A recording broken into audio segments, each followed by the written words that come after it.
Hey, Pardon My Take listeners, you can find every episode on Apple Podcasts and Spotify. Prime members can listen ad-free on Amazon Music. On today's Pardon My Take, the Masters. Hideki Matsuyama, first champion from an Asian country. Japan has their green jacket. Awesome story. And we have a full recap of the Masters. We have Scott Van Pelt from Augusta, as is a tradition unlike any other. Scott Van Pelt calling us while he walks through the woods in Augusta, Georgia. We have Who's Back of the Week, and we have a Monday reading. A great Monday show for everyone, and we're brought to you by our friends at Black Rifle Coffee Company. It is a veteran-owned coffee company serving premium coffee to people who love America. Veteran CEO and founder Evan Hafer spent over 7 years on the ground overseas with U.S. Special Forces and as a CIA contractor. Evan even modified his gun trucks during the invasion of Iraq to grind coffee anywhere. That's a guy who loves coffee. I love coffee. Coffee makes the world go round. Black Rifle Coffee is delicious coffee. They sent us a bunch. It is very good. They also have cans. I like to hit that can in the morning when you don't have enough time to brew a fresh pot. So check out Black Rifle Coffee. They import high-quality coffee beans from all over the world and roast 5 days a week at their facilities in Manchester, Tennessee, and Salt Lake City, Utah. The team at Black Rifle Coffee is continually researching and experimenting with new roasting methods and coffee origins, and they donated more than 6 million cups of coffee to deployed soldiers in 2020, so you can do the Buy a Bag, Give a Bag initiative. The best way to enjoy Black Rifle Coffee is by joining the coffee club. You pick your perfect roast, how much and when you want delivered to your door, and they take care of the rest. It's free to sign up, and you get free shipping, discounts, and partner brands, and early access to new products and club-exclusive products. So check it out, Black Rifle Coffee. Go to blackriflecoffee.com. Use code TAKE at checkout today and get the freshest coffee in America shipped to you. blackriflecoffee.com. Use promo code TAKE at checkout and get that freshest coffee in America shipped to you. Who doesn't love coffee? It's Monday morning. You need your coffee. Go to blackriflecoffee.com. Use promo code TAKE and you get the freshest coffee in America shipped to you. Okay, let's go.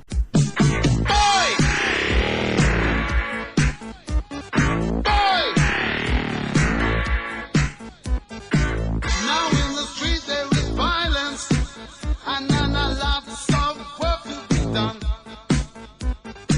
No place to hang out or washing, and then I can't blame all on the sun. Oh no, we're gonna rock down to Electric Avenue, and then we'll take it higher.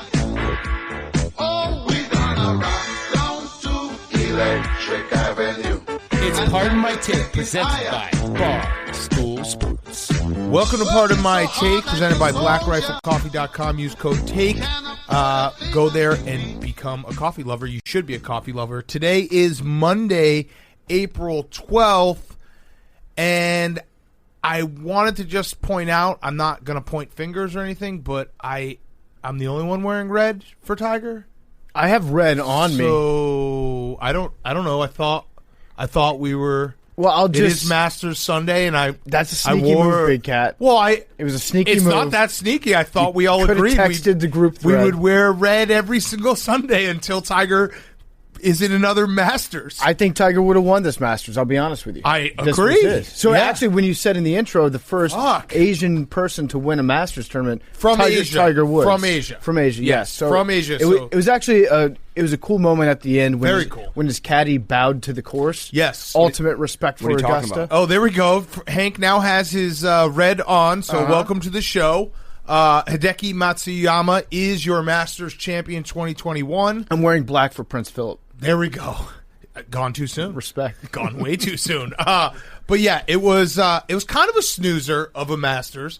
Very cool story in that Hideki Matsuyama is the first Asian-born player to win a Masters. First time, obviously, Japan, 85 years.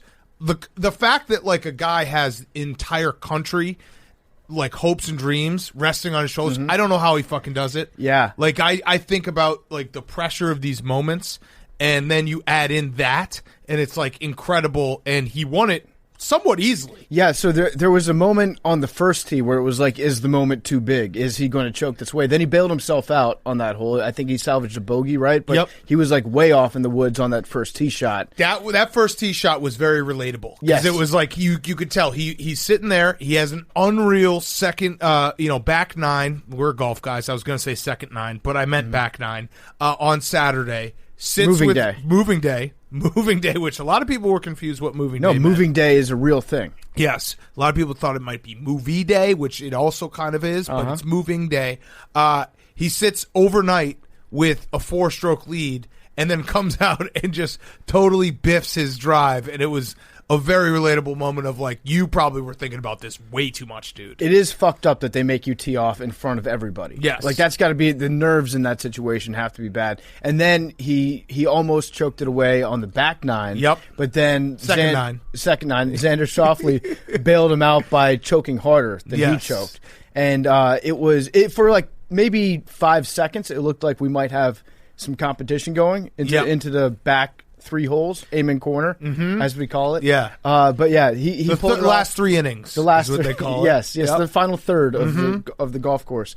But yeah, I mean, he played the best golf all week, and it was very cool to see. I'm actually very excited to see what the Masters dinner is going to be like next year. Yes. If I'm Hideki, I serve blowfish liver and let the chips fall where they may, maybe thin out the field a little bit. Holy shit! See who gets poisoned. Yeah. That would be okay. I like that. I like what you're thinking there. I was reading up about Hideki after he won. He's a notoriously private guy, so not a lot out there about him. But he was asked on Saturday. There was a 77-minute weather delay, and a reporter asked him what he did during it, and he said he sat in his car and looked at his cell phone. So, as far as I'm concerned, this guy is us. Also and I love him. Yes. Yeah, like just getting lost in your cell phone instead of, I don't know, stretching or keeping loose. He's just like, no, golf. I'm gonna check out some memes. I'm gonna look at Twitter. Yeah, and then I'm gonna hop back on the course. I did read one article about him. That's a lie. I read 2 paragraphs of an article about him. That's good for you, dude. And he we loves go at our own pace. The guy loves sake. That's his defining characteristic. So Rick Riley's tweet was okay. Rick Riley really mailed that one in. He really did. Even by Rick Riley terms, when he said Hideki will never have to buy another sake in Tokyo. Yes. It's like, yeah, okay, he's actually not from Tokyo. Yep. I think he's actually from a city called Matsuyama. Oh, okay. They should just say that the city is now named after him. It is. After he won. But yeah, officially. Riley, I don't know if that even counts as, he like pigeon delivered that one in. No, he farted that one out. He was sitting on the beach, or he was sitting on what is it, Lake Como? Yeah, Andrew Cuomo. No, he was Como, Lake Como. Lake Como. Italy. Riley didn't really care for that, but I'll tell you what, we should also say the real winner of this Masters is Brooks Koepka. Yeah, competing on one leg like a warrior, walking paralyzed man. Exactly. So the fact he was even able to get out there and play 2 rounds of golf, that's impressive. There was a lot of discussion on Friday about our classification of Brooks as a hero. I don't know where these people are coming from. For my entire life, I've known a hero is someone who plays 36 holes on a hurt knee. Injured. That's a hero. Injured knee. He was injured. I have a question for you. Okay. Do you think so? Xander Schauffele flirted with it. You alluded to it.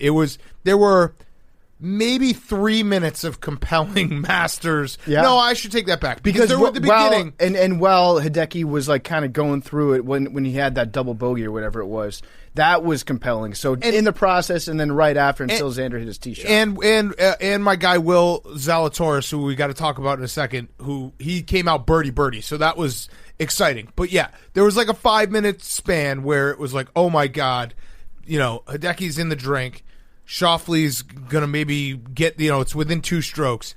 I thought to myself, is there a chance that if Xander Schauffele wins the Masters, does Jim Nance drop and X going to give it to you? Yes. Yeah. Well, no, it was going to be Faldo. It was going to be the Patrick Reed, Imagine Dragons, who tragically passed away. Yes. Do you think he was thinking that? I think Faldo had it queued up in his head. I think that instead of saying like lightning and the thunder and the thunder and the lightning and the thunder, it was going to be Faldo saying like, either X going to give it to you, or there was another one that he had queued up. I'm trying to remember what the other big line that I was thinking, because I was thinking the exact same thing. I like your take, by the way, that Nick Faldo might have a more nappable voice than Jim Nantz. I think he does. Yeah, because I agree. It's softer now. Jim Nantz, you can tell he's amped up whenever he's in Augusta. Like this is Jim Nantz's vacation that he takes every year is when he's actually working at Augusta. So he's excited. Don't get me wrong; it's still the same ASMR for dads where it will put you to sleep. But when I hear Faldo, it's like you just hit me in the face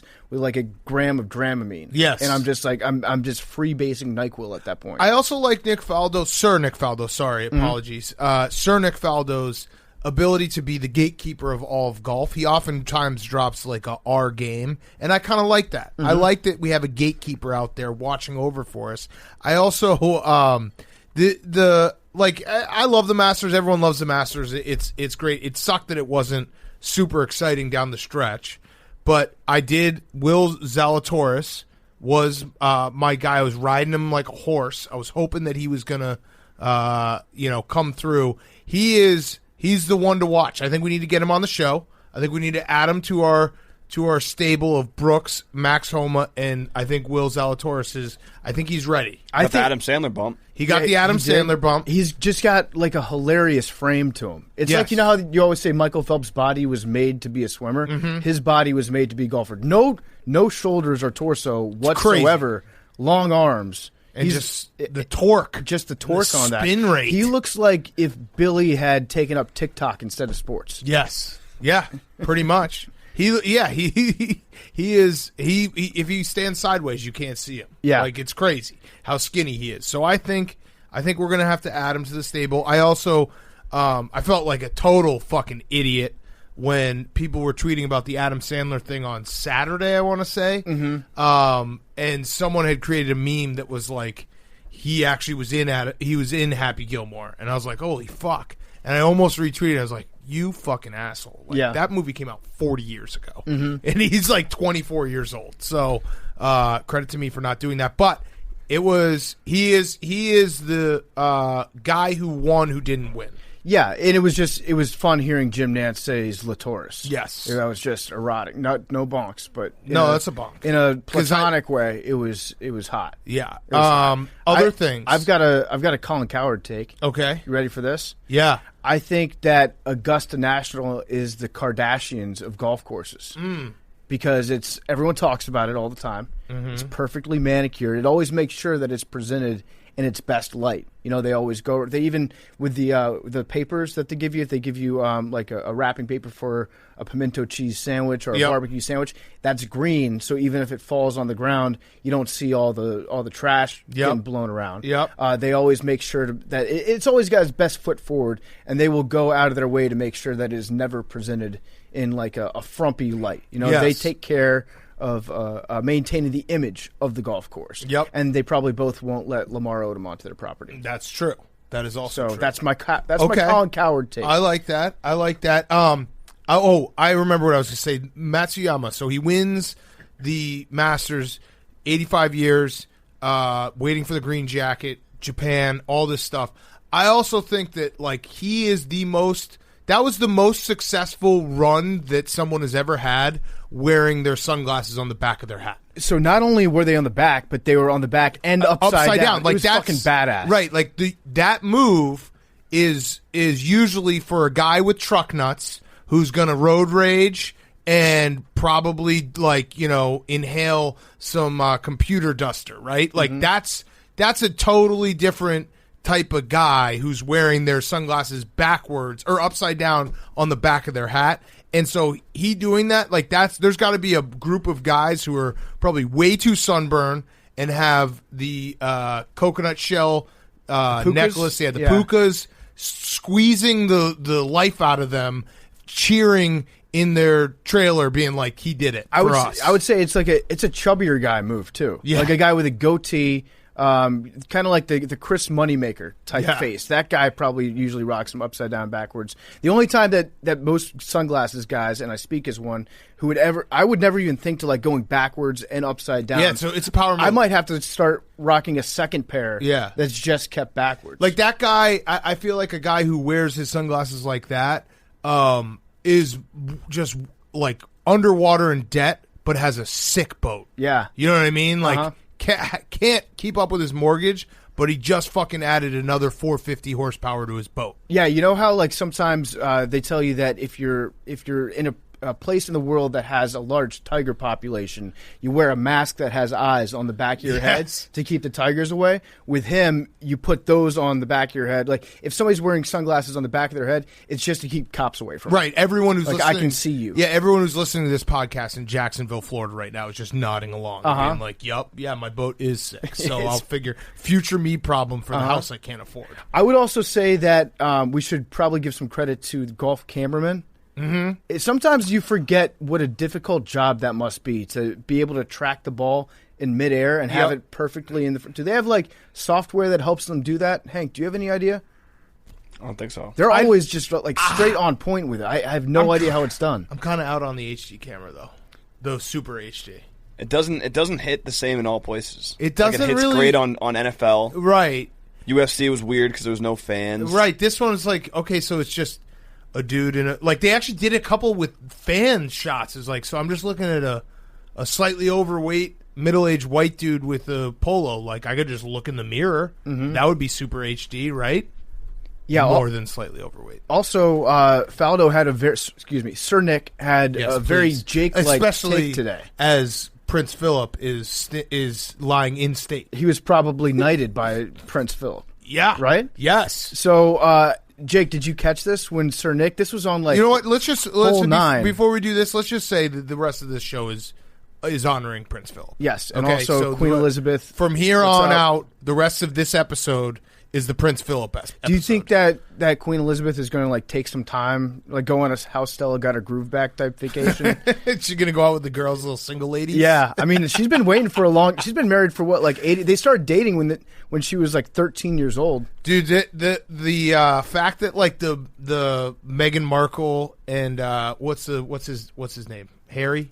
Mm-hmm. Harry, that and the fact that Prince Phillip is so old has just opened the world to jokes about the royal family. How sick would it be if Steve Harvey hit on the Queen, stole the Queen, took her to America? She abdicated the throne too. Yes. And now guess what? We got your leader. Listen, whenever someone dies over the age of 90, the jokes are fair game. Except Betty White, National Day morning when that happens. I'm gonna probably have to make a few jokes. Yeah. Definitely. I'm going to take some. I'm going to need some time. It's like you lived a fucking awesome life. 99, although he was like a month and a half away from 100.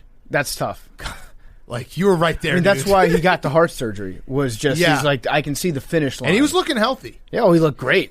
He like skin care. I don't know what his routine was. Again, this is all in memory, so this is all lovely. Right, we're remembering the good times, exactly. All the different times we actually thought he was already dead. Yeah. He probably looks better now. Yeah, he definitely. He's in a better place. Literally, I mean, they always put like in the mortician. They dress you up. They glow you up big time. Yeah. Wait, sure. so what were you gonna say, Jake? I was gonna say Sir Nick had an awesome take, and this was when there were still 9 holes of golf left to play. He said, "I think that if he wins, Hideki will be the one who lights the Olympic torch this summer." What do you think about that? I like it. Wow. Makes sense. That's a Romo call. Yeah, it's a Romo call. That's a Romo call. I started thinking about it. I was like, who else, like in the sporting world right now? Otani, Shohei Otani. Rui Hachimura, your guy. Ichiro. Yeah. Ichiro, I feel like is he's like he's literally like a legend. The legend. They should have Shohei like throw the torch to Hideki and have Hideki hit it with like a 3-wood. I like it. Or Ichiro slap it and run to first. Yeah, and feel single. Make contact with it. Yeah, I thought that was a great take, and it was something where I was like, only Jake and Sir Nick Faldo would be thinking about that right now. Yep. Other relatable moments that happened in the Masters. Billy Horschel having twice he had to take his shoes off in hole 13, Saturday and Sunday. Mm-hmm. That sucked. I know you can't just quit, but I would definitely quit there. I also had a moment where I love watching, major championship golf because they're so fucking good, and the like smallest error becomes this huge thing. So, like Hideki goes into the water. I was watching it. Hank and I were sitting there. He goes in the water, and then he gets back, onto the green, and then it pops up, and he's putting for bogey, and I was like, what? Like I would in my wildest dreams getting a bogey at Augusta would be the coolest thing ever. Whenever the water hits, you're thinking like, oh my God, this has got to be like a 9. Nightmare, yeah. Yeah, but Well, it's it's not. tough on a par 3. Right. Like when Xander hit Xander, a double bogey. That's when Sir Nick should have dropped so after it goes in the water, he should have said, as X would say, he's got to stop, drop, yep. time to hit the third shot. Yeah. Whoa. Yeah. I guess X won't give it to us, talking about a dramatic finish. Yeah. That, God damn, it would have been there. amazing. And then Dustin Johnson just bouncing after he put on the green jacket for Hideki. He was got like, all right, places I'm to out of be. here. Yeah. That's got to suck so bad to miss the cut and have to hang out for 2 days. Just while everyone... I know Max Homa did hang out, and there was a lot of talk about his pea belly. I don't know if you saw that scuttlebutt online. I didn't see the pea belly. Stomach looked a little fat, and he said that he had a couple beers and he had to pee really bad. So yeah, Yeah, I it's mean, fine. everyone it was move just on. Filled. Yeah, right. it was just right. it's a sign of a healthy secretion system. Right, exactly. Urinary system. And then Bryson, what happened there? Oh, Bryson took a money shot from himself. Yeah, You see that spit yeah, that he spit had? all over himself. Someone put the Brazzers, Billy, that's your assignment for Yes. tomorrow. Put the Brazzers logo on Bryson just dribbling a loogie on It was his own like chin. spit, and I think he was kind of doing a snot rocket at the same time. Out of his mouth. Yeah, it He's was got gross. one hole. It was so gross. But yeah, he I didn't realize didn't do so well. I didn't realize that Patrick Reed wore a CBD hat. Yeah. That's very funny. Which is That's- like, there's no way that his wife allows him to take CBD. No, absolutely not. It's like podcasters and Patrick Reed are the only people It was that are purple sponsored. too. He looked like the purple hoser. They should have had Zlatoris should have worn because it said CBD. Zlatoris should have had one that just said CHD, Color Daddy. Ooh, That would have been a nice cross promotion. And it would be on it. sick if like Phil Mickelson was it just said weed. Yeah, Like, so yeah, I'm just going to the hard stuff. that'd be sick. Yes, Phil, it was nice seeing Phil out there. It was like Yeah. every like, I don't know, 20 minutes, Jim Nantz would be like, and here's Phil. And it's always sad whenever you know that you've had a bad tournament on Sunday when they're like, and here's like Hideki Matsuyama hadn't even teed off yet, and they're like, and here's Phil at hole 17. And it's like, all right, he's wrapping up. He started at 9 a.m. Phil was actually a case of was the tournament too short for him because he started to play well. I think the times that I saw got him hot, on Sunday, yeah. Phil got John hot Rahm. at the end. John Rahm got hot. John Rahm got hot at the end. I think I understand why people like Jordan Spieth now because Jordan Spieth after every shot. He's like yelling at his ball. Yeah, no, he's every a head single case, time. man. It's Total head It's case. kind of fun to watch when it's Yes. in the air, and he's giving his ball specific instructions. He's like an old person that you run into in the countryside of Ireland when you ask him how to get to the highway. He's telling his ball like, okay, make a left at this tree, take 2 hops, and then put the backspin on it, and then it ends up in the water. And he's Yes. like, oh shit, I blew it again. Yes. Last thing before we get to our Who's Back, and we're going to do more Masters talk with Scott Van Pelt in a minute. Some great insight from Augusta. Jake, we asked you. You have the call in Japanese and Italian.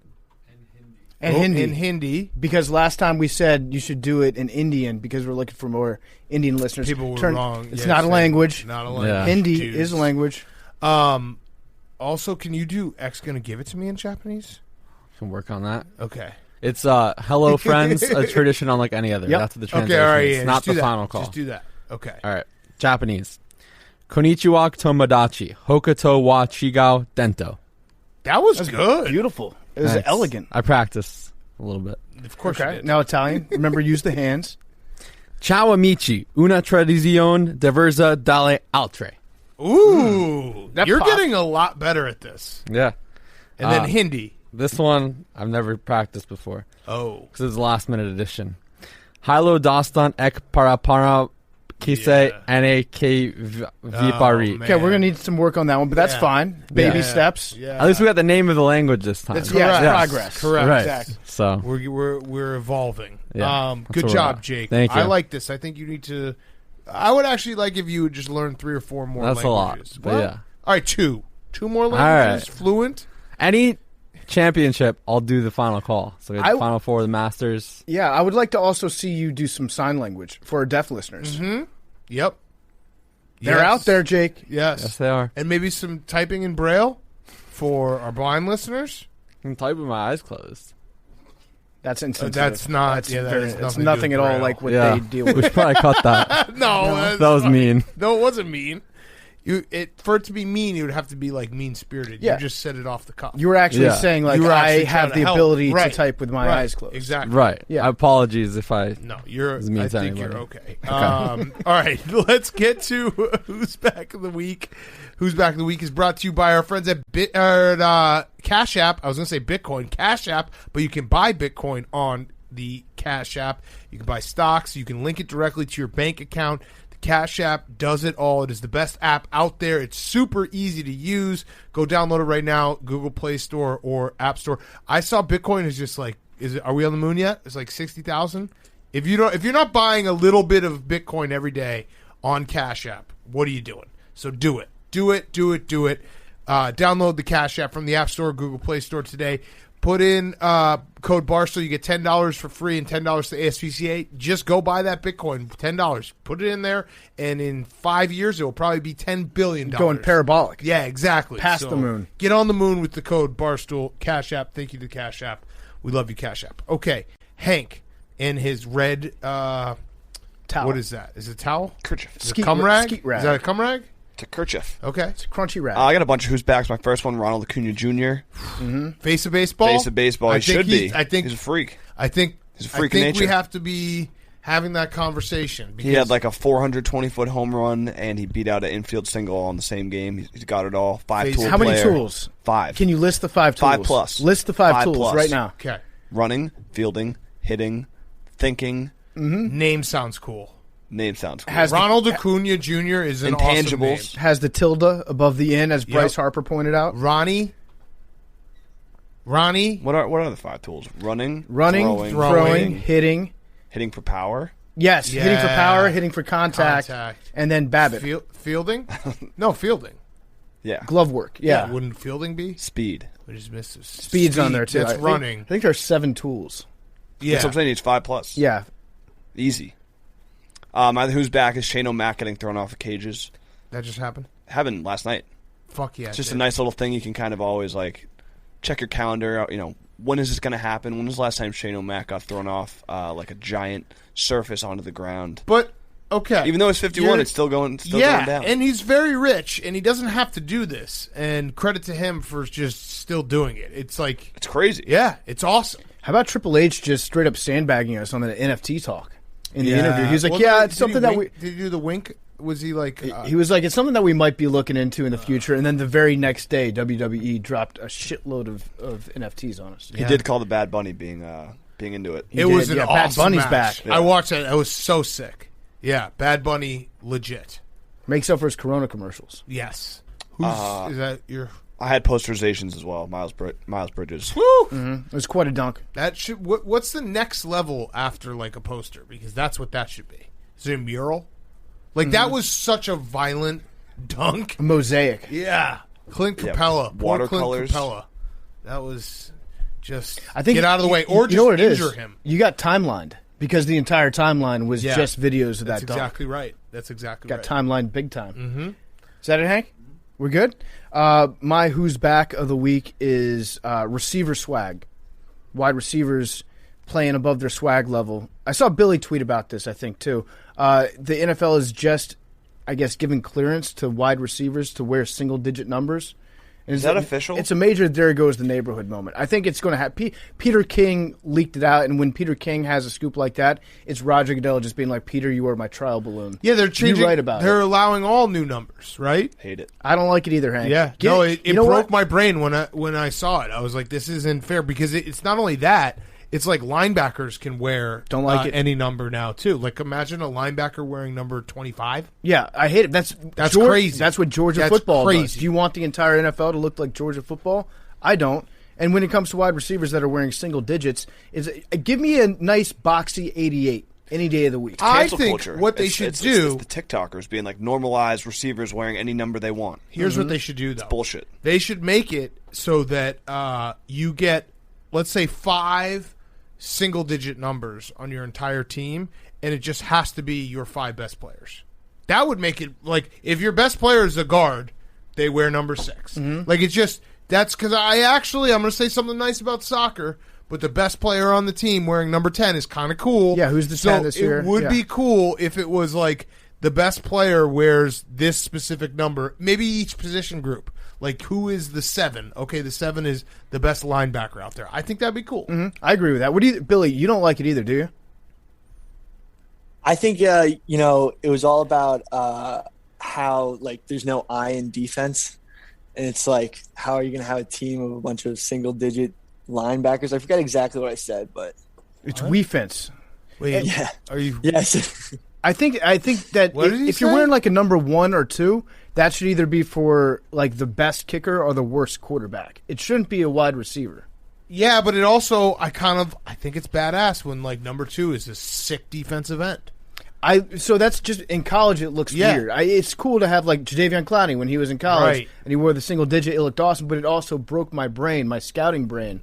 I was like, how does this guy project to the NFL? Wait, is this guy going to play quarterback in the NFL? Just saying. I like having those rules in place that keep my brain in a neat, orderly parameter. No, I agree. Instead of having to do all this math in my head by looking at numbers. Yes, I agree. It's fucked everything up. Is that it? That's it. Yeah. Okay. My That's who's it? back of the week is the debate of whose man is it for the Brooklyn Nets. So the Brooklyn Nets lost to the Lakers on Saturday night, prime time.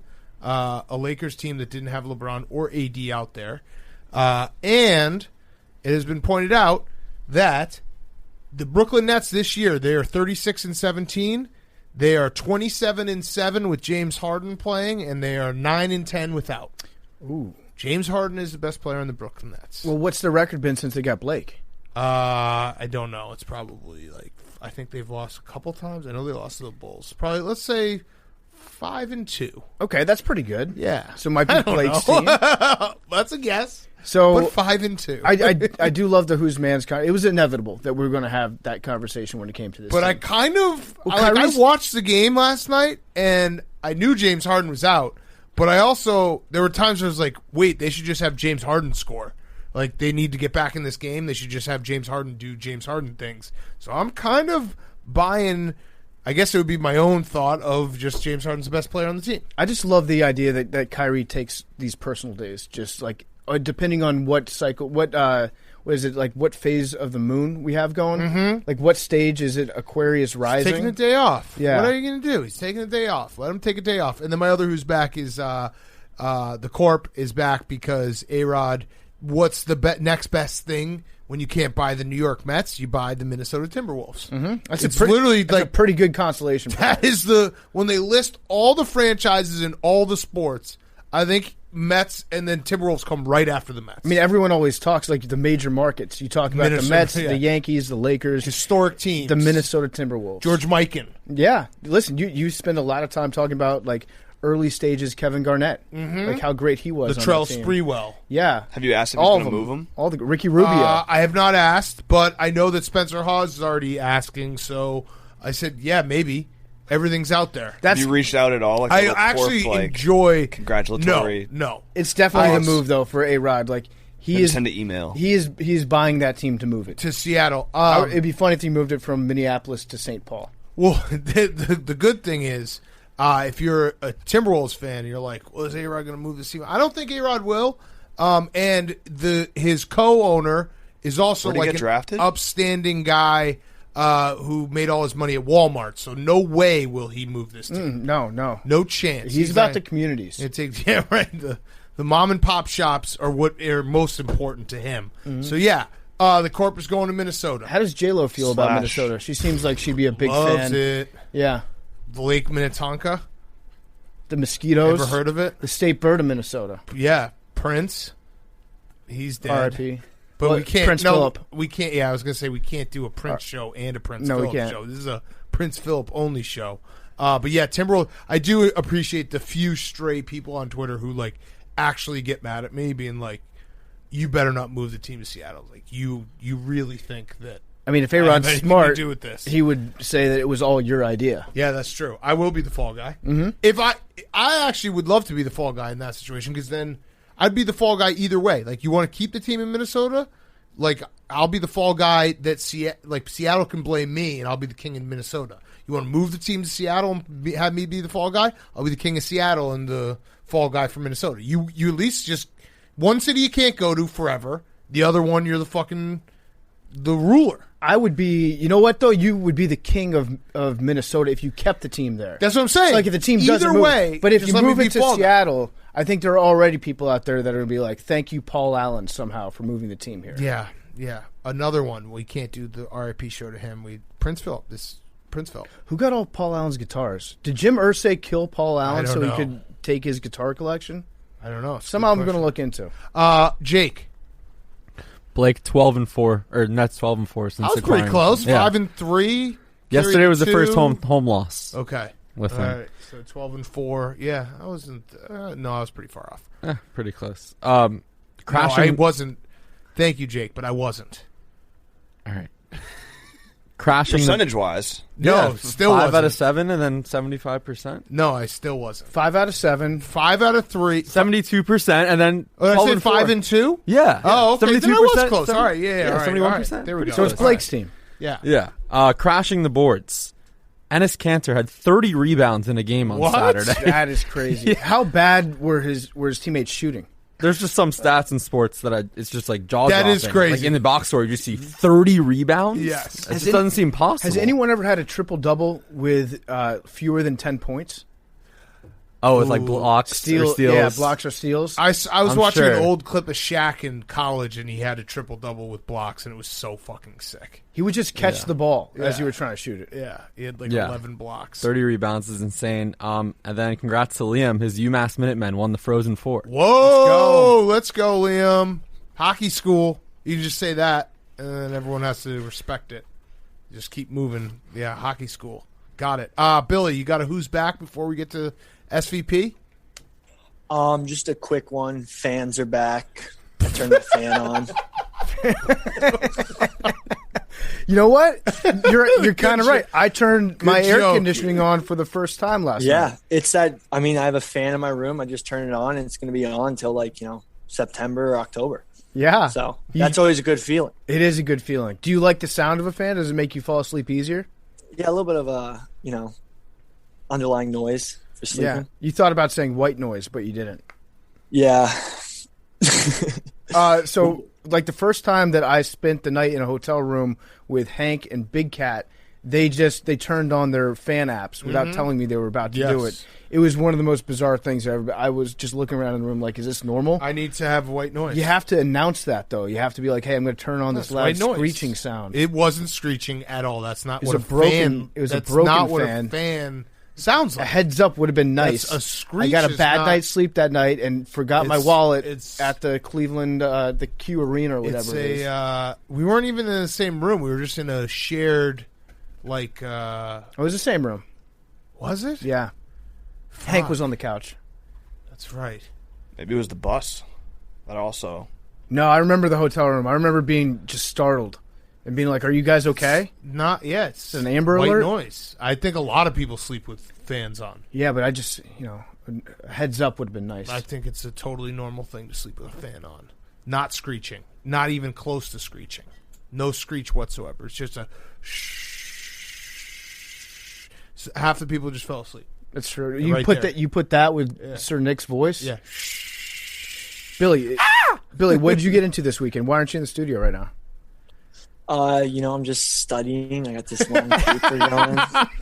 Bill, we were laughing because Billy, he is a real life drill tweet where he was essentially saying like, "Hey guys, I don't know if I'm gonna be in because I have a big test on Monday and then another paper on Tuesday." And they were like, "So what are you doing Saturday?" He's like, "Whoa, I have to enjoy myself." I'm like, "You know what? You're right. You do. It's your senior year." But yeah, your time management is I actually would like a time management, like a detailed breakdown maybe on Friday's show. Dude, I found this huge stump and I climbed it next to the river, and it's actually really cool.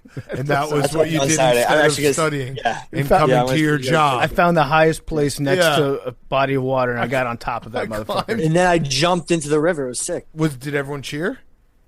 Wait, No. how cold was the water?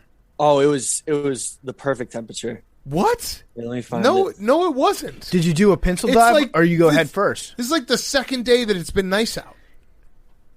Dude, it was great. It was just like, it was a perfect, because it was like 90 degrees out. No, it wasn't. Where were you? He was so drunk. I He was just in- imagined I'm in- all of It was this. 62 degrees. You were in New York. No, I sent you guys a picture of the stump. Okay, let's see this stump. We'll see the stump, and we'll get to Scott Van Pelt. Oh, You can't just wait sent to us see a this picture of stump. Bryson with the Brazzers logo. That's a good picture, honestly. It's a good meme, Billy. Wait, it's going through. Here it is. There you go. All right, we got the stump. Wow, what a stump. It's a pretty big stump. Bro, and you Oh, wow, jumped you're off on it? this? And you climbed it?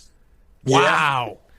Who's So that? that's why you're not here today. Who's your friend Yeah. that's on the stump? Your friend that's like way out of shape. Oh, that's me. Oh, fuck. You got Yeah. titties, dude. Yeah. They're pecs. Phil I don't think Mickelson. that's what pecs look like. All right, let's get to Scott Van Pelt. It's a pretty big stump. How'd they cut that stump down? What happened to it? Exactly. No, so that's not like a place to swim. It's like behind like this old like construction site, and we found it, and then we just chilled there for the whole day. Cool. This interview with SVP is brought to you by our great friends over at Coors Light. The mountains are blue. Mountains are always blue in our world. We love you guys sending us pictures of your bottles, seeing how blue the mountains are. Do you ever feel like you're always on? You ever need a moment to chill? You ever feel like you need to hit the reset button, get ready for what's next? Well, these days, everything is go, go, go. Work, family, friends, a million pressing social issues, and an expectation to be on 24/7. Sometimes you just need a moment to turn off and hit reset, and that, my friends, is when you reach for Coors Light. It's made to chill. It's our favorite beer. We love drinking it. We're very excited to have Coors Light as our main beer sponsor this year. The mountains on the bottles and cans turn blue when your beer is cold. Hit it. You want to Hit do it, it? Big You Cat. want me to do it? That's the sound of a refreshing Coors Light. That was incredible. You mind if I join you? Yeah, do it. That was incredible. Yes, that is the coldest sounding opening of a beer that you will ever get, and that's from our friends at Coors Light. It always sounds super cold when you open up a Coors Light. It's as crisp and as refreshing as the Colorado Rockies. Perfect for a moment to unwind. You know what's also refreshing is Coors Seltzer. We love Coors Seltzer as well.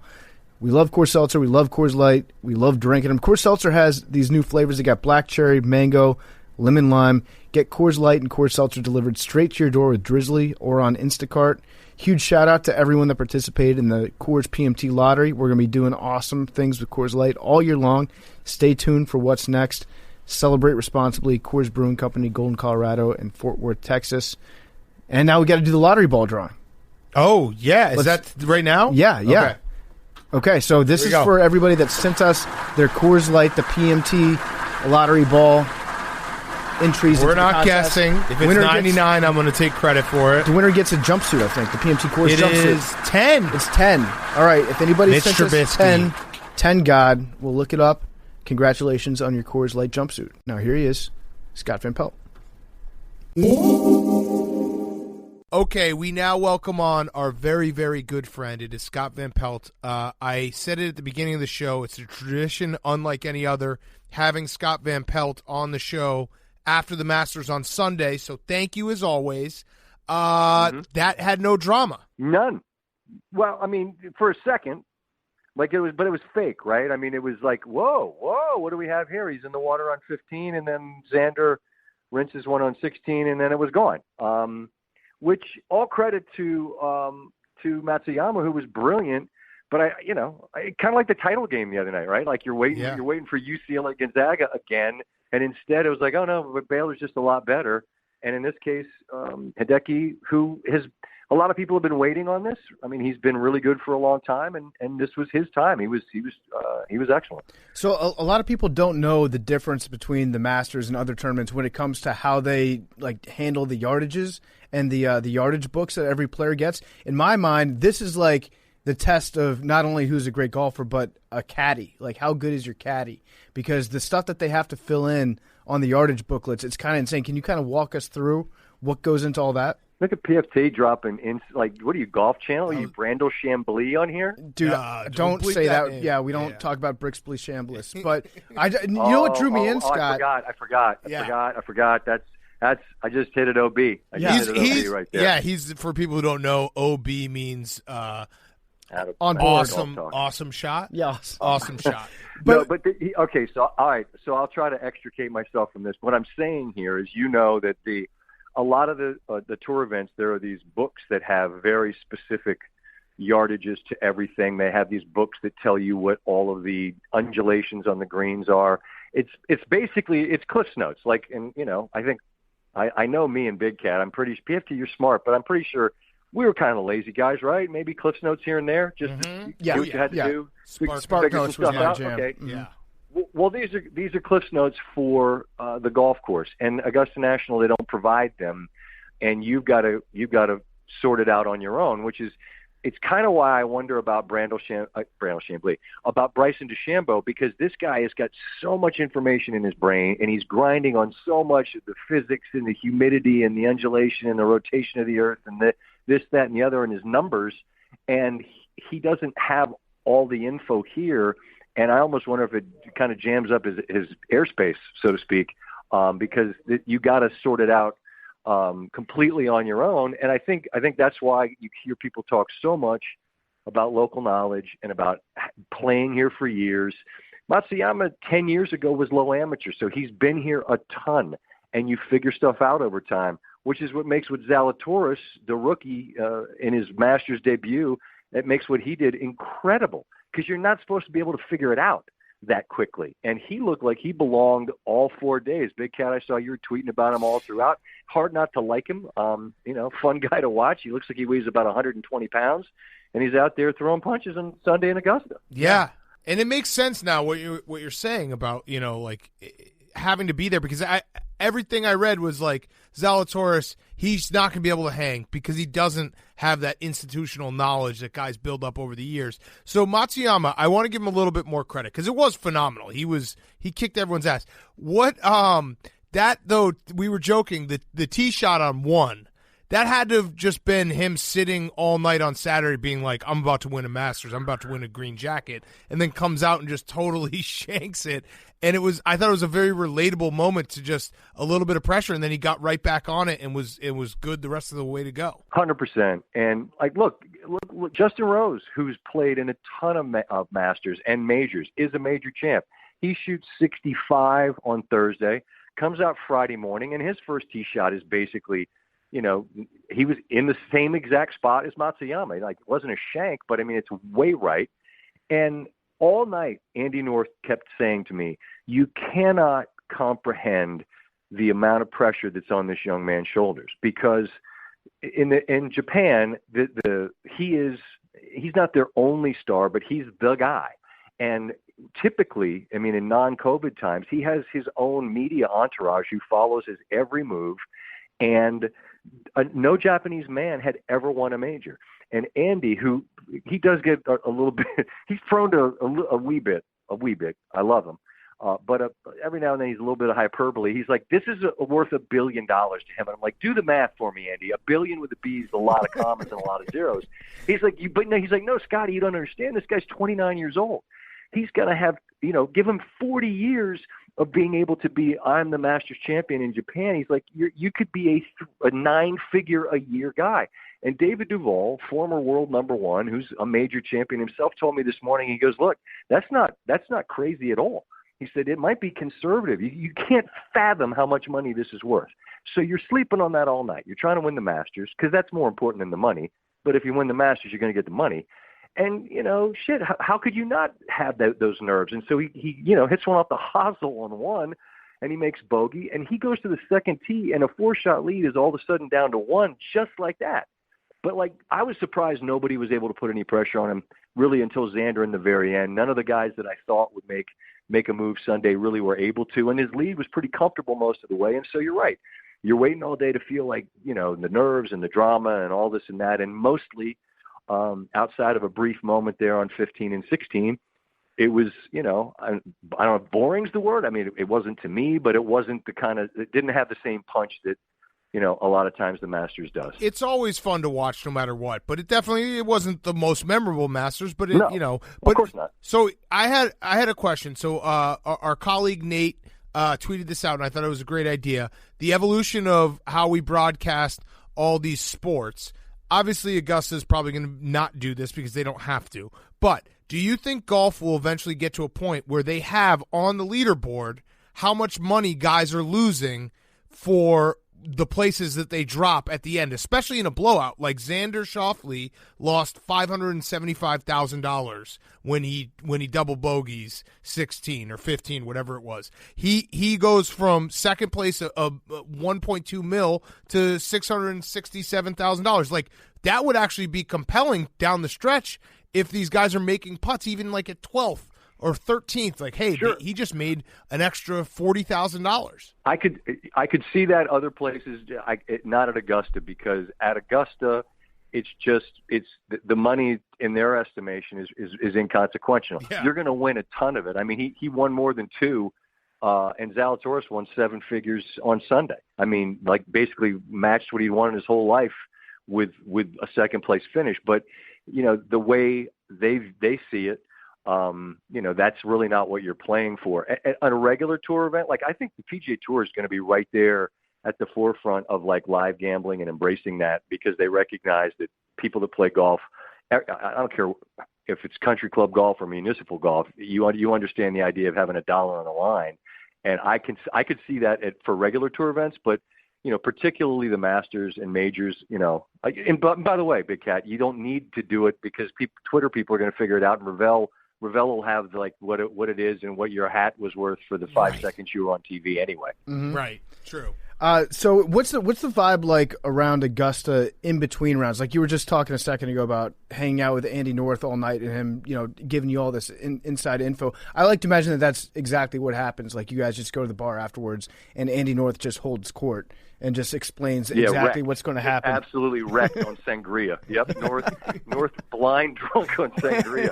Now, honestly, I mean, normally these weeks are incredible in terms of hospitality, because you have, like, I mean, you've got to come down and see it sometime. Like, Russillo came here, and he's a pretty he grades with a sharp pencil, right? Like, he came here and he was like, bro, I can't believe that place, because it is the sort of a who's who of Fortune 500 types, and everyone's trying to outdo each other when it comes to hospitality. And so it is insane. I mean, shout to our boys at Wheels Up, my guy Kenny Dichter, you know him well, the Wisconsin Badger. Yep. Like, their party every year is the party. They've kind of done the same thing at the Super Bowl, and obviously Barstool, your guys' things have become massive shindigs as well. But it's a little bit of who can top the other when it comes to who can get the best guests and who can put on the best, just the best parties. But this year, with things being what they are, it's completely different. But it doesn't mean that me and North don't just sit around the house and get blind drunk on sangria and watch the Golf Channel. Really get crazy. We gotta go. You also left out the biggest celebrity there this weekend, Ryan Fitzpatrick. Yeah, was rocking the Hawaiian shirt. Did you get a chance to talk to Fitzy? I was so bummed out because he's the quarterback of my team, Washington. He's the Washington quarterback, and there were a bunch of football folks down here this week, and I saw none of them. I sucked this week. I did such a shitty job of seeing people. And, I mean, you kind of had to be in the right place at the right time, and I never was. But he was like a superstar out there in his short shorts and his beard, just holding court with people. I was bummed. I did a really bad job this week of seeing people. Really bad. Let me. I'm going to give you a chance to redeem yourself, and I don't want to put you on the spot. I'm gonna. What color shirt are you wearing right now? It's sort of a white with pink and gray stripes. Oh no, Scott. I guess I am the only one honoring Tiger. I'm wearing red. I wore red all day. North wore red and black on Wednesday for our show. And shot him. Gave him a text, told him he was holding it down for him. Good. So I failed. I didn't honor Tiger. You failed. I know there's been Masters that he hasn't competed in, but it does feel. Can you feel it like that when he's not there? Because it feels it like we were talking about it on Thursday and Friday. It doesn't have that. It's almost like a gravity force where it's like, okay, there's a lot of golf going on, but what's Tiger doing? It's not kind of like that. It's exactly like that. I mean, there's no denying that in the absence of Woods, there's this kind of I don't know.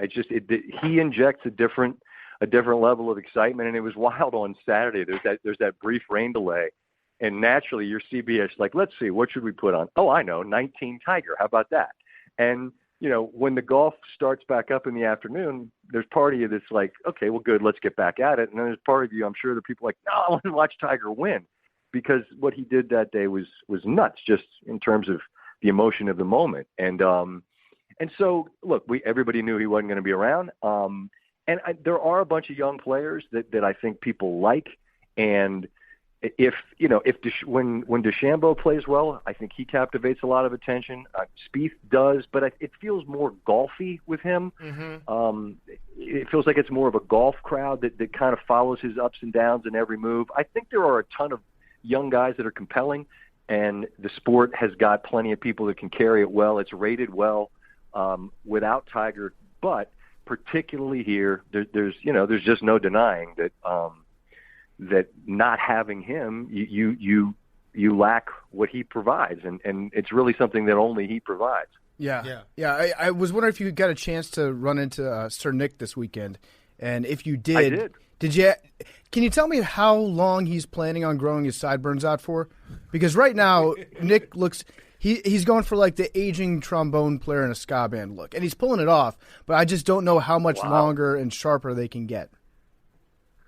I like the specials. Like, who are we talking about? Like a good one, or like a knockoff? No, like a really good 1980s ska band. He's been around. It's like him and the lead singer are the only two remaining members. Yeah. I think I wanted to tell him this because we were actually at a small function, and I had intended to tell him that I thought he looked like a villain in a Guy Ritchie film, who like Snatch or something. Like he would walk in and say, "Hello, governor." But I wanted to say that to him, but then I chickened out and didn't, and just played it straight. But I was talking to him, and I didn't hear a word he said, because the whole time all I was looking at was the side of his head, going, "Look at those fucking sideburns! Yeah. They're astounding. They're majestic. They are. They really are. They're incredible. They really are." And he's fully committed. Like, that's not like that's not like just like let it go for a week. I mean, that's clearly where he's full on. Hey, Sir Nick with the sideburns. Yeah. Hey, you said that you talked to David Duval today? I did. Where is he doing the coverage? Yeah, he was there with the Golf Channel. We'll be together at the PGA in a month, doing hosting the PGA Championship stuff. So yeah, Duval does Golf Channel stuff. Sometimes does our stuff. Sort of like he's figured out the a la carte thing. I think that's smart. Just do some stuff with these guys. Do some stuff with them. I like what he's doing. I like that. So no, I was watching pre-Masters coverage today, and they had, I think it was whatever it was, Mark O'Mara. So David Duval finished second that year, and it was like one of the last years that he was up at the top, and he always had the coolest fucking sunglasses of all time. But has he ever sat down and talked to you and been like, man, things just kind of escape me, and it just like he's the poster child for golf is a cruel sport. Yeah, but like. I've known David for a long time, and David's been a friend for a lot of years, and we've talked I think we talked on the air some about this. Like, he was the guy that number one was this pursuit, wanted to climb the mountain, and he did, and he was a major champion. He's number one in the world, and I think he got to the top of the mountain and looked around and was like, so this is it, right? And it wasn't like it made him fulfilled. It didn't change his life. And then, he got married, he had children, and he hurt. I mean, he got hurt. The reason that the golf kind of went away is because he hurt his back, and he had health issues. And so I think he's actually, it's not like it's a sad story in a sense, Big Cat, because he did realize all his potential. And when he got to that place, it wasn't like he was as happy as then he ultimately ended up being just in life. And, when you've been a number one in the world player, when you've stood in the arena and you've been able to do it, I think you earn the right to talk about it pretty much forever. And so he's doing that now, and he's really good at it. But you're right. I mean, he's was a guy that was one thing and now is something different. But in his case, it wasn't like he just lost the ability to hit a golf ball as much as his body just kind of broke down and betrayed him a little bit. Yeah, I think he was also done a disservice at the time, because when he won, it was billed as like, we're going to have Tiger against David Duval for the next 20 years, so strap in, get ready to enjoy. If it wasn't for that aspect, because we were so thirsty for like a legitimate rival to Tiger at the time, that we put all those expectations on him that wouldn't have been there if Tiger was not in the picture. But as we look back now with the understanding of what was going on then, there were a lot of guys that were supposed to be one thing that if like Davis Love won a ton of money, but he won one major. Ernie Els won majors, but he'd have won a pot full more if he wasn't dealing with Tiger Woods. There were anybody in that era that just dealt with, Tiger in his 20s. I don't know. I mean, you were kind of up against like this superhero figure, which is why not a couple of years ago, Duval had the great line about these young guys said they wanted the chance to see Tiger at his peak, and they wanted a chance to go toe-to-toe with him. And Duval said, the hell you do. Yeah, right. You don't want that. Trust Right. me when I tell you. That's not what you want to see. And we got a brief glimpse of it there when Woods won in 19. But, I mean, at this stage, and who knows now after, an accident, who the hell knows what will happen. But, I mean, I think that just that one little glimpse that those guys got of what Woods at his peak was gave him an idea. Yeah. And what about you, Scott? Do they let you play Augusta? Do you have that ability if you could get a tee time there? I mean, I know people. I have played it. I won the media lottery once, which was nuts. And I took like this is pre cell phone. You could take, although cell phone pictures I'm sure will probably be frowned upon. But I just had like a drugstore camera, and I took like 800 pictures like a tourist all day. But maybe someday I'll get back out there. I mean, people have been very kind and have been nice to suggest that maybe we could get down and play. But I mean, busy, a lot of stuff, work, kids, the whole bit. Someday though, maybe we'll get back out there. Speaking of which, I have an important question I have to ask you guys. Okay. I'm standing in front of a vending machine. I didn't have any dinner. Oh, and Cool Ranch Doritos. There's something called a big Texas cinnamon roll. Oh. And it looks just horrible. And I want to know, like, there's nothing really else to eat except there's a jumbo honey bun, which looks iffy. Give us the rest And of I'm the just options. thinking, Give us the rest of the options. I don't think you go big I'm giving Texas. it to you. There's cinnamon something roll. big Texas cinnamon roll. There's a jumbo honey bun. We got some Cheez-Its. Hard to Yep. go wrong with them. Cheez-Its. And then there's some chocolates, but I want something that feels more like food than like chocolate. Right. So here's the thing with the big Texas cinnamon roll, because I've had it once or twice.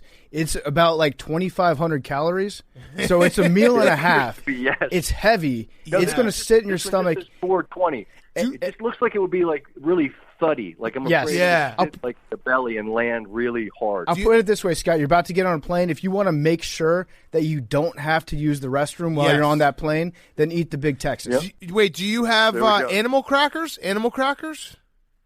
I don't see animal crackers. Animal I crackers don't. in like Cheez-Its or pretzels. That's as close to a full meal that you can get from a vending machine without feeling like shit. I mean, I'm looking for some sort of a jerky, some sort of a protein sort of deal. That's we don't have that, but it sounds like the big Texas PFT feels like will keep me bound up for the flight, which is good. I mean, Yeah. it's going to serve a Lace it right purpose. up. You're not gonna love it, but it's like you're taking medicine, right? It's going to knock Just you take out. a bite. Just take a bite and then throw it out. That's what you do. Then you're like, I didn't even eat it. You I'm should on be a having diet. the pimento cheese sandwiches. You should have packed a couple of those for the road. Yeah.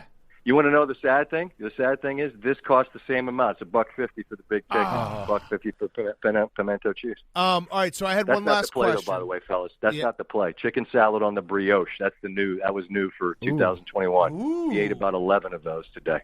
Wow. Was there any So pushback maybe on the I'll eat menu? it, yeah. Like it changed, and people were like, "What the hell is this vegan stuff? Chicken salad?" No. They keep. I mean, the standards are the standards. Egg salad, pimento cheese. Those never waver. But then they add a little bit of new fare. This year was chicken salad on a brioche, which was like again, I ate a kind of an. I don't know. I ate an excessive amount of those. All right, so I had one last question. I do have to mention that you mentioned kids. I sent Scott a clip. My son was infatuated with Scott's voice on Friday. It's the longest he's ever watched TV. But then when you came on the screen, he just started yelling "Dada" at the screen. So I don't know what the fuck that's about. Whoa. So we got Whoa. questions. Whoa. Yeah. I don't know what's going on there. But he thinks you're his dad. I feel like I have a soothing voice for children. I feel like I should That's read it. children's books or do like in like animated films. I could be like like a character that would make the children happy. Yes. I'm actually shocked you haven't been invited to do any voiceover work. Because you would Shrek 4. Yeah, you would be a hit. Yeah.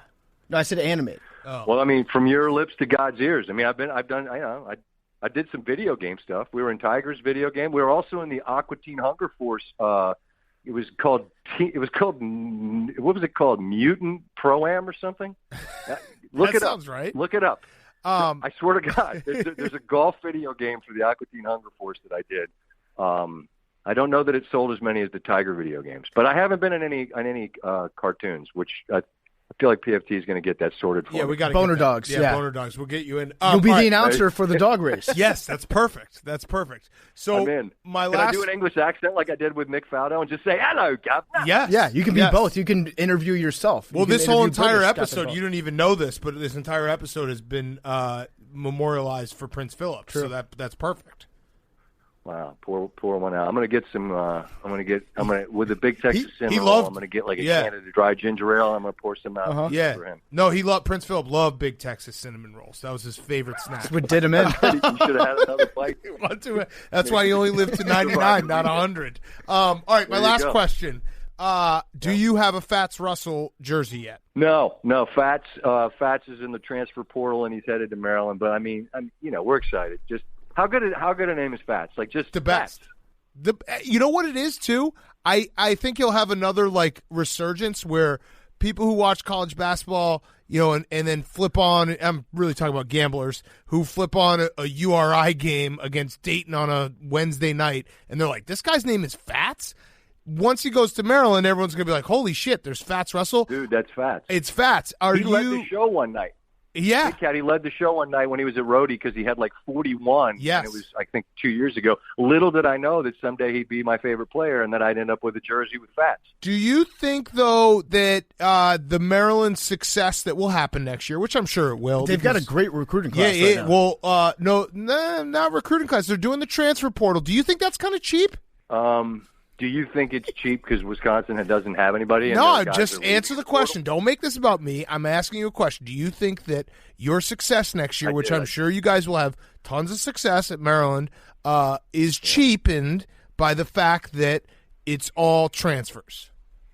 I don't because this is what – listen, when Duke started getting guys in the transfer portal, then it meant everyone was in the pool. And if everyone's in the pool, the hell with it. Like, what are you going to do?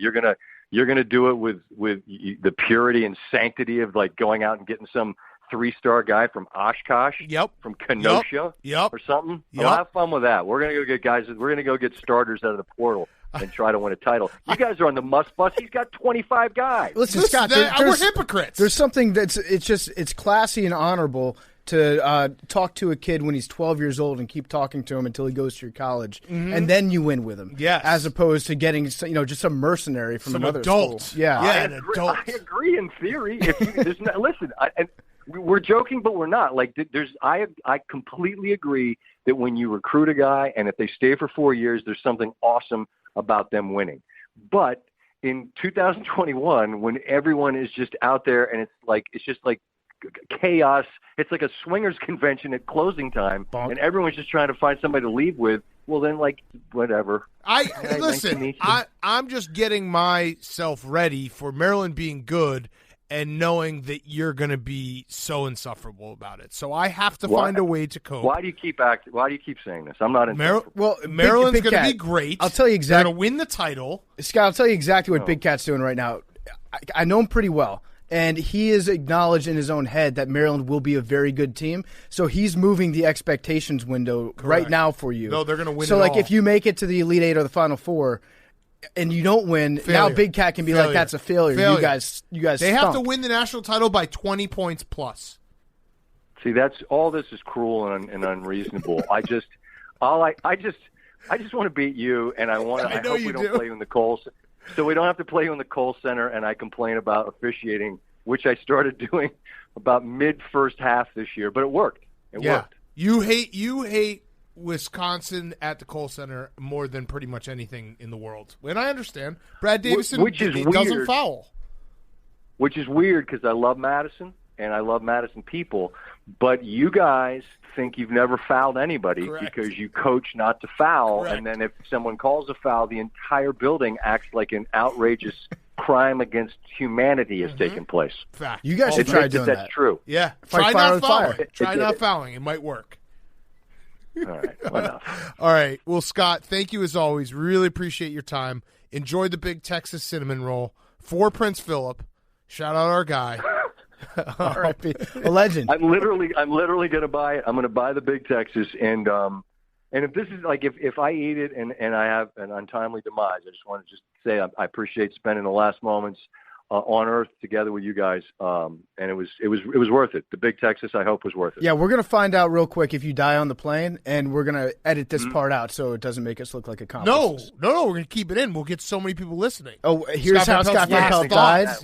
Here is his impactful last words, and in parentheses, it was about a big Texas cinnamon roll. He died with 100 milligrams of sugar in his belly. He died as he lived. God, I'm going to send you a picture of it because I'm buying it right now. It's heavy, I'm telling you. That thing it's got some girth to it, so Godspeed. All right, thank you, Scott. Be well, boys. SVP is brought to you by our great friends over at Roman. Most guys have tried different ways to last longer. Thinking about baseball doesn't always work. The folks at Roman, an online men's health company, are changing the game with Roman Swipes. It's the secret to longer-lasting sex. Bonk. It's like a bonk. It's like a bonk that you can fit in your pocket. Make sure that you can last longer in bed. Roman Swipes are a clinically proven way for you to last longer. They're effective, they're easy to use, they're fast-acting, but they don't require a prescription.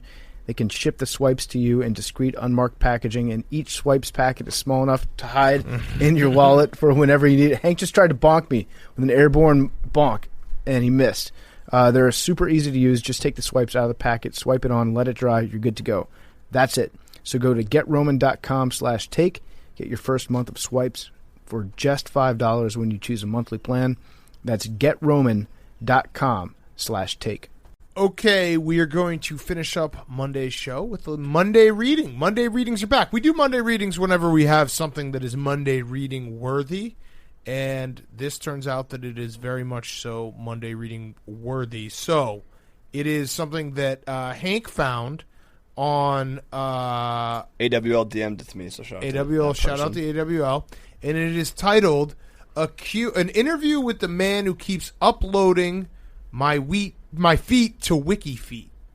So WikiFeet, I guess, is a fetish site for feet. PFT, you probably know something about it. Yeah, no, I'm not a foot guy. All right, so we're gonna do the Q&A, and what we're gonna do is, so this writer, I think she's a politics writer. She found her feet online at WikiFeet. Then she found the guy who's been uploading it and did an interview with him.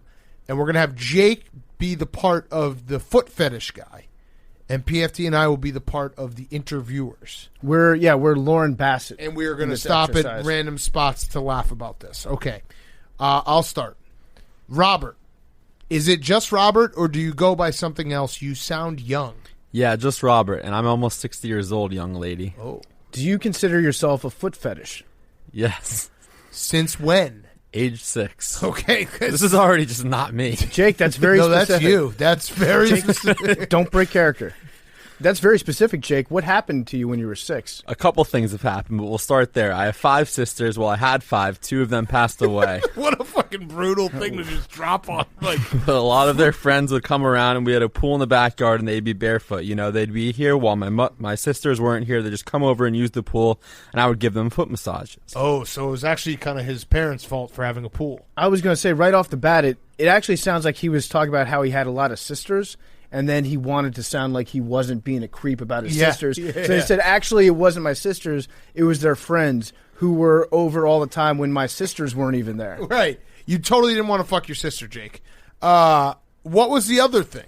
When I was about 9, these new people moved on my block, right? They were older girls, and they had their own pool across the street. We were playing this game, and they were like, well, we have to tie you up because we captured you, you know? You're the bad guy. They tied me to a lawn chair with my hands over my head and my feet tied down, and they started tickling my feet, and it just drove me crazy. I think that's what made me realize there's nothing wrong with it. It's fun. I just didn't feel like it was weird or anything, so I'm thinking to myself, hey, what's the problem with this? This is who I am. I'm not hurting anybody. I'm not robbing banks. Just let it ride. That's when I decided. Who gives the SHIT? Okay, I'm already on this guy's side. He might be, people are going to say he's a creep, but the minute you drop off the, like, hey, I'm not killing anyone. I'm not part of, like, you know, the Nazi regime in the Holocaust. Like, I'm not dealing heroin. Just going as far as you I'm not robbing banks. Anytime you say I'm not robbing banks to justify what your behavior is, you're doing something awesome. Yeah, it's you're just like, trying to. Yeah, it's perfect to just be like, listen. In the grand scheme of things, no one's dying. Right. He's just anchored the fuck out of this negotiation. Yes. And I'm now on his side. So, how many photos have you posted there? Well, for example, if I'm watching... Oh, wait, you missed one. Oh, how do you interact with WikiFeet? How much time a day do you spend on it? Well, for example, if I'm watching a movie with a beautiful actress that I like, I'll go on there and check out her feet.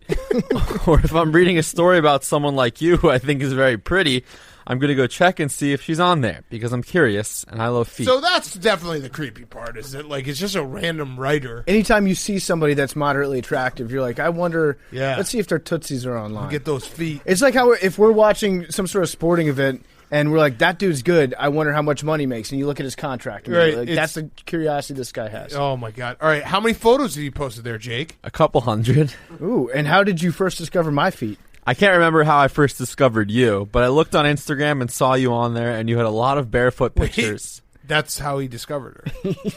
Okay, keep going. And I just followed you. That was all. I also like your dog. I like Pedro. Oh, yeah, this He's guy's- cool.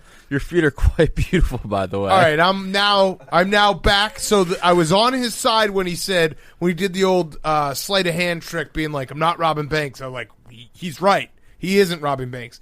Now I am fully on the side of the writer here, being like, this guy's creepy. When you compliment someone else's dog that you've never met him, and you've also been uploading their feet to WikiFeet, that's a little bit much. And then he tosses in at the end, like, your feet are quite beautiful, by the way. Yeah, hey, just so you know, I want to fuck your feet. All right. I thought that part was pretty obvious. Yeah. Thanks. What makes a foot attractive to you, Jake? I like the painted toes. I like an arch. The more pronounced, the better. I'm kind of weird with the toes. I like a rounded big toe. If it's more square, it's okay, but the rounded is better.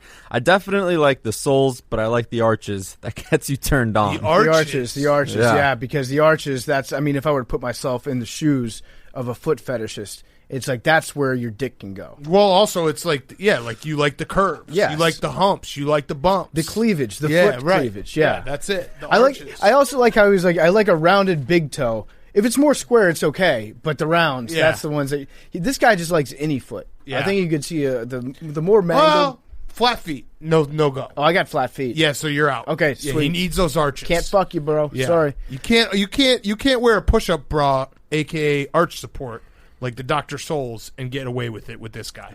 I've noticed that sometimes within 10 minutes of me posting an Instagram Oh my story that God. shows my feet, the screenshot is up on WikiFeet. How does that happen? Do you spend all your time on Instagram waiting for new foot content to drop? Wait, before you say something here, Jake, that is okay. This is now full blown.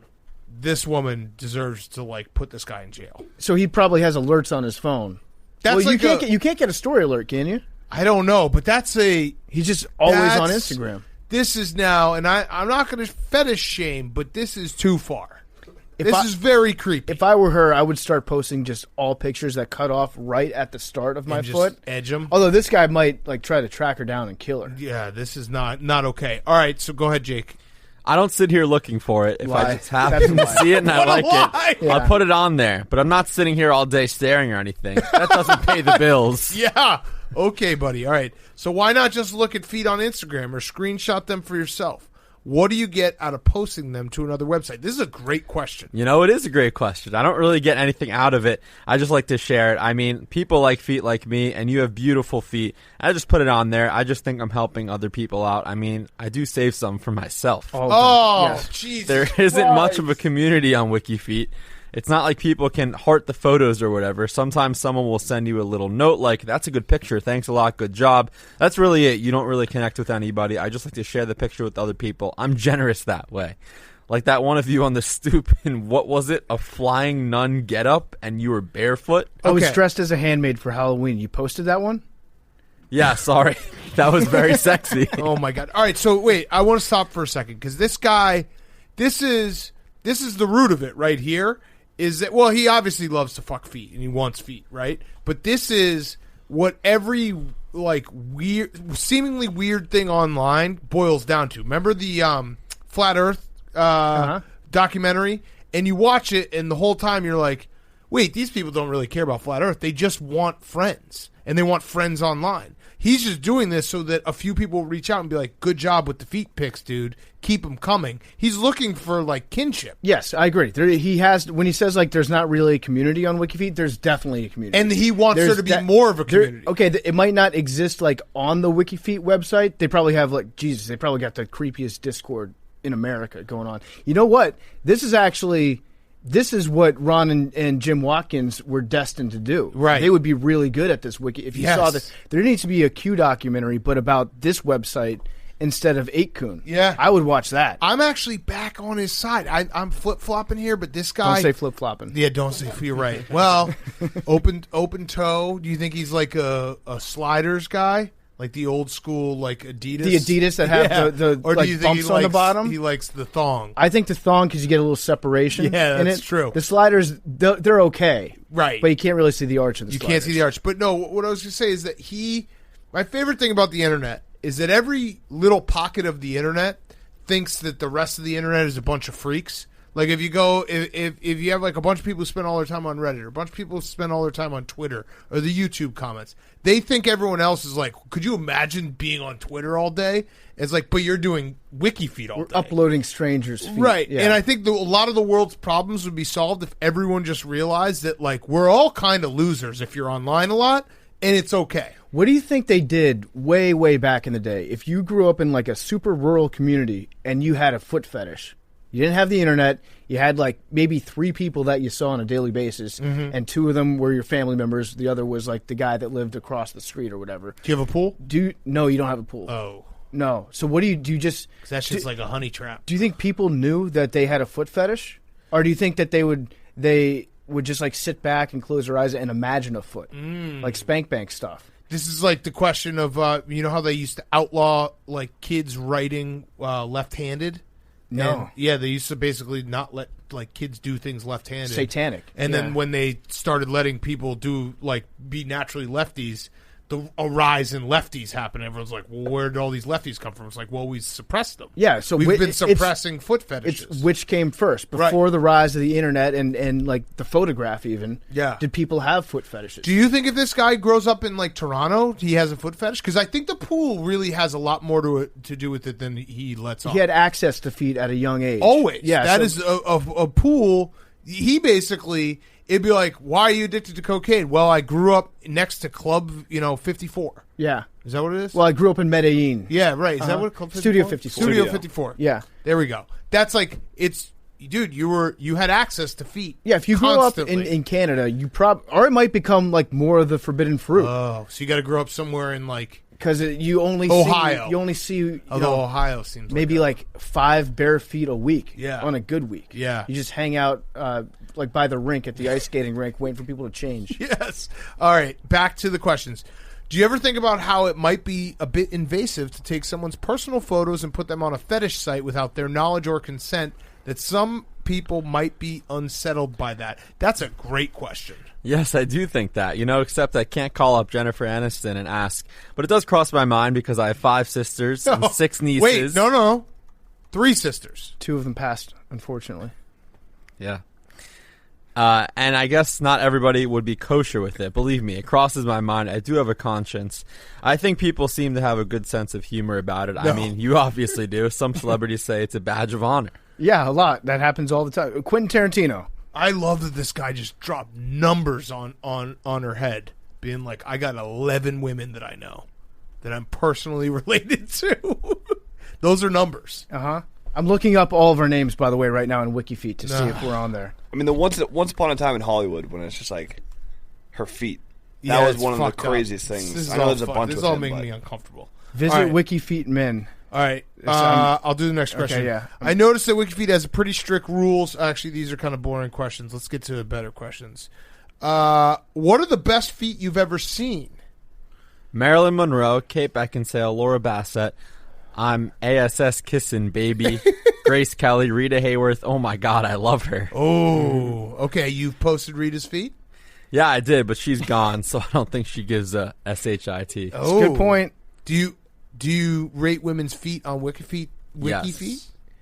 Do you ever rate them poorly? No, you know why? And this is silly. Like, I know these people, but I don't want to hurt their feelings. If they're ugly, I just don't go there again.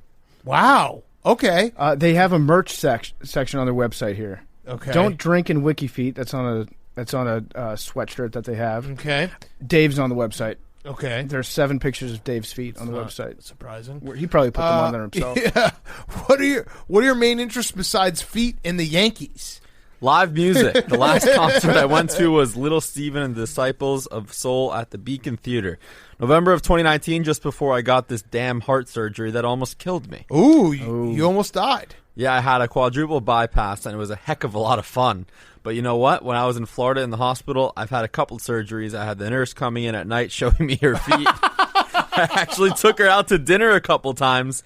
I can just get girls out of their shoes. It's a thing I can do. Holy I love shit. that. The foot whisperer. All right, Yeah, so- he might be Quentin Tarantino. This might be the Q-Man. All right, so I'm going to land here on this guy. I think he's right. It's not robbing a bank. I do think that he should stop, like, seemingly stalking Instagram of women. He should probably stop doing that. Agreed. I'm cool with him having a foot fetish, but maybe just don't.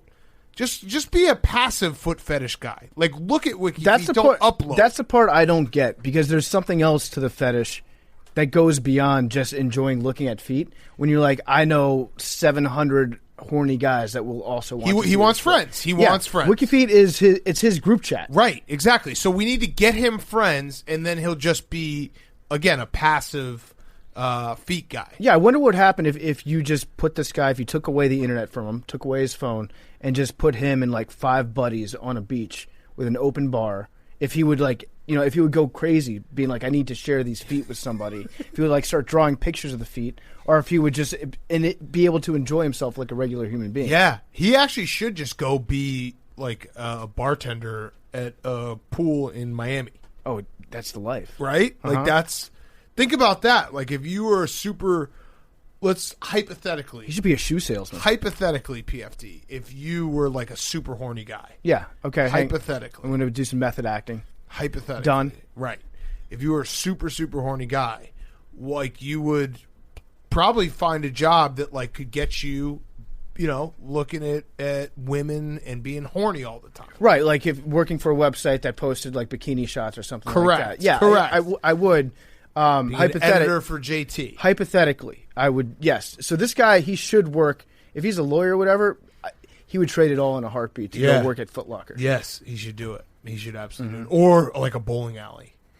Watch, like, hey, let me see those feet real quick. Well, I don't know. The size of your feet. The bowling alley is tough because socks. it's all behind you.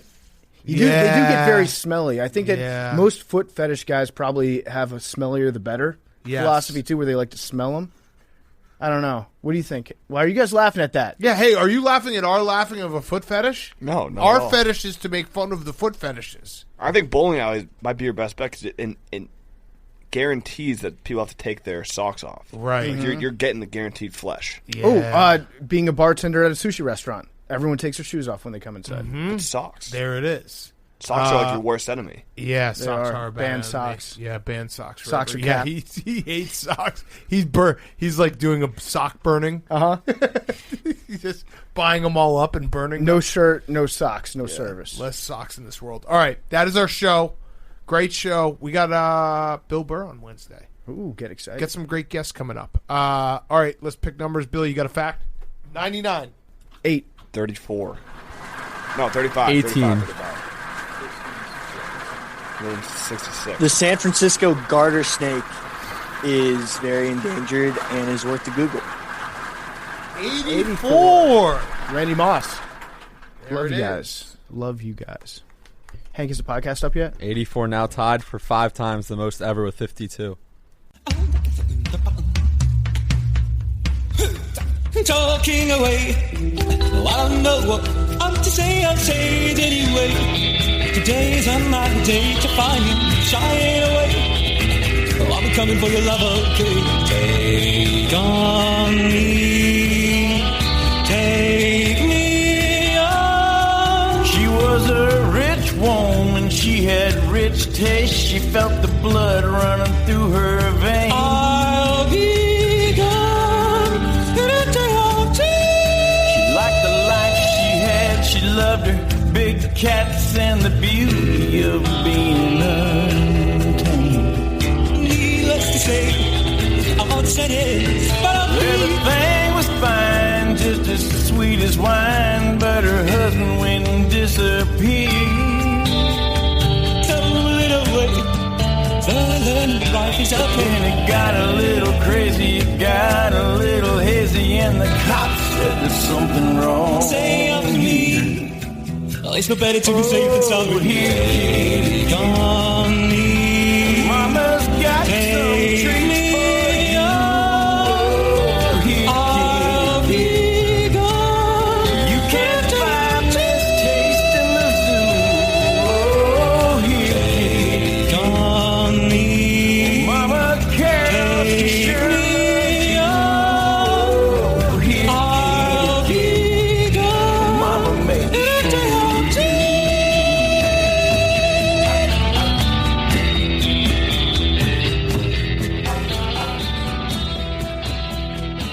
It's Pardon My Take, presented by Bar Stool Sports.